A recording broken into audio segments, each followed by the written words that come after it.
नमस्कार, मी अशिती जोईल. तुम्ही पाहत आहात टाइम महाराष्ट्र. आता आपण मातोश्रीला आहोत. मातोश्रीला उद्धव ठाकरे यांचा जो वाढदिवस आहे तो आपण 64वा वाढदिवस मोठ्या दिमाखात साजरा होताना आपण पाहत आहोत.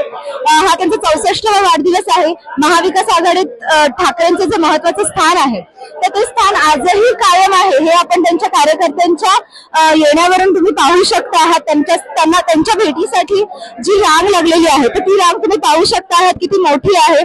फार दुरून अगदी चेन्नई, तमिळनाडू इतक्या लांब लांबहून त्यांना खास भेटण्यासाठी, उद्धव ठाकरेंना भेटण्यासाठी ते आले आहेत. त्या व्यतिरिक्त आताच काही पूर्वीच उद्धव ठाकरे जे आहेत त्यांनी मीडियासोबत त्यांचा बर्थडे सेलिब्रेट केलेला आहे.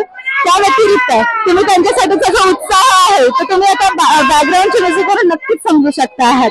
त्या व्यतिरिक्त पक्ष नाव निशाणी गेल्यावरही जे निकराने लढलेले आहेत आणि राजकीय वाटचाल त्यांची अजूनही चालू आहे तर ती तुम्ही आजही पाहू शकता आहात.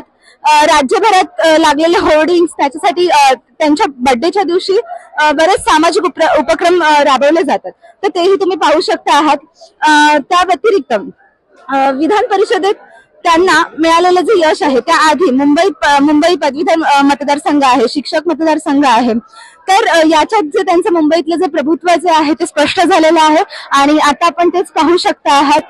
मगाशी बऱ्याच कार्यकर्त्यांनी त्यांच्या बाबतीतले भावी मुख्यमंत्री होतील असं सांगितलेलं आहे. आपण ते पाहू शकता आहात आणि इकडची जी सजावट आहे ती सुद्धा तुम्ही पाहू शकता आहात.